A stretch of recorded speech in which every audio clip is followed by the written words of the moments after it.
After running ATMs for years, I decided to do something most owners never do.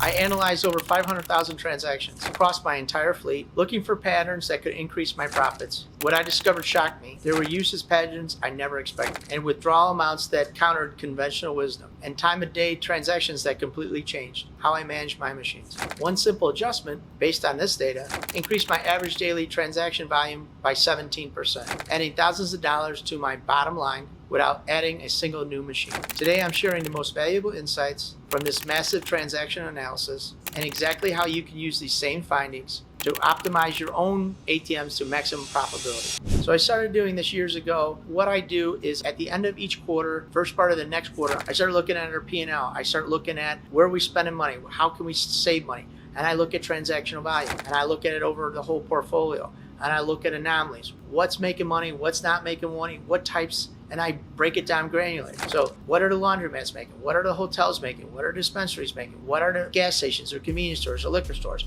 Is there a certain pattern in all these different locations? What are the patterns? How much money are they taking out? What time of the day do they take out money? So I'm looking at all this analytical data, trying to figure out how to make more money in the ATM business. How to make more money in the ATM business. ATM business is a great business. We're making money, but I'm always looking for more. I always ask my uncle, how much is enough? And he said, just a little bit more. So all we're trying to do is make a little bit more. If you can make another 1%, that would be great. Over a large portfolio, it's a lot of money. So this is what I did. And what I found out is what I'm going to share with you with these principles that I discovered. And this will help you make more money on your route too. So here are the 3 principles: transaction value maximization, timing-based cash management, location-specific customer strategy. Number 1, transaction value maximization. In this principle, different locations have different withdrawal limits and what they're looking for. The minimum maximum, which means that by Visa and MasterCard rules, the minimum maximum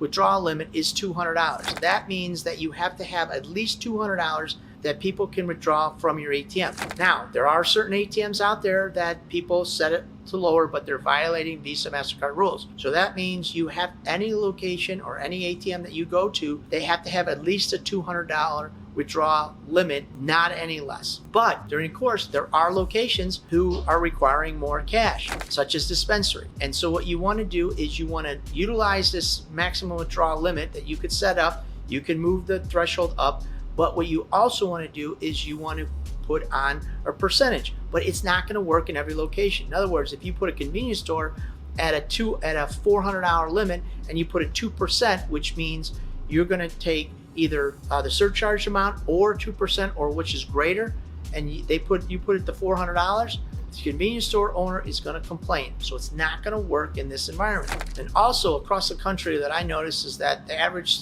surcharge is $3.25. Some have it as low as $2. That's usually on the East Coast, but most are $3.25 up to an increasingly amount of ATMs are at $3.50 or $4. So some as high as $5.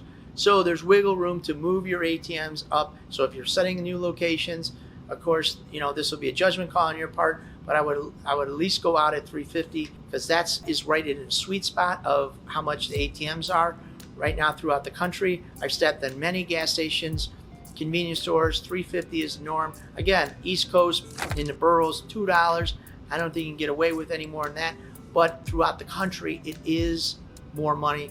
So keep that in mind when you're setting your ATM surcharge. Number 2, the time management principle. Time management principle starts out by, well, how much we don't want to be visiting the ATMs too many times. Every time we visit the ATMs, it costs us money. So we want to minimize that. Now, I know you said, well, Phil, I'm the one putting the money in, but your time is valuable too. Your time, if you're not putting money in the ATM or servicing the ATM, you could be looking for other locations. You could be figuring out how to grow your business. So time management is a very critical part of this business. So you want to do some analytical analysis. How much money am I putting in? How can I stretch it to get further? How can I get more money into the ATM, or stretch the time from what I'm going to call collection period to collection period, or fill to fill? How can I make it longer? How can I minimize that? Is there trends where certain parts of the month, a lot of times at the beginning of the month, you have to load up a little heavier. In the end of the month, it's a little lighter. So how do you manage that? And how can you make that money stretch further?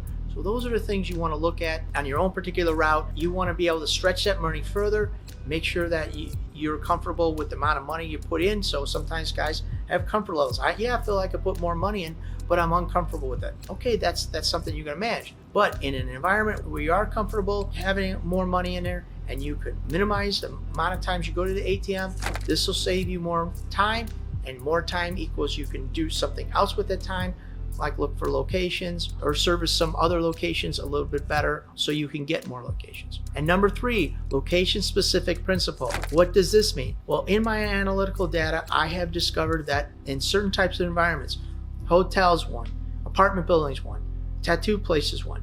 These 3 environments are conducive to percentaging. So you can raise the percentaging. In other words, you can charge a fee and or a percentage, whichever is greater, by maximizing the amount of money and then raise your threshold. Let's say from $200 to $400 or $500. This will give you a percentage, and then people can take out more money, and you will make more money when they take out more money. And this really helps out because now they go up. They can save, the people can actually save because their bank charges them per transaction. You will actually save them money because now they won't have to pay the bank only one time if they decide to take out more money. And it also puts more revenue in your pocket because they're taking money out, they're paying a higher fee, and you're making a higher volume. But it doesn't work on every location. It doesn't work on where the people are a day-to-day or they use your ATM all the time. So local bar, it's not gonna work. Local convenience store, it's not gonna work. But it will work on those locations I told you and or locations where there's transient people. So if you're lucky enough to be in a location where there's a lot of tourism, this will be a way that you can maximize your return. Those are good examples that will help you maximize your rate of return. Now, if you have a dispensary, one of the things you're going to have to think about is you will have to come up with a sweet spot for surcharge because they're going to ask to take out more money, but they're not going to allow you to put a percentage on. They have a lot of volume, and the nice thing is there's going to be less and less. Visa and MasterCard are cracking down on cashless ATMs, so there's less and less of cashless ATMs, which basically is essential, is basically the credit card reader. So there won't be a lot less credit card transactions at dispensaries, and this is going to empower us to make more money at the dispensaries. So in business, the only thing constant is change. Either you're moving forward or you're moving backwards. And what I discovered in business is if you're not moving forward, you are moving backwards. We have such a great opportunity by utilizing these 3 principles: transaction value maximization, timing-based cash management, location-specific customer strategy. These 3 principles have allowed me to continually move forward, and they will help you also.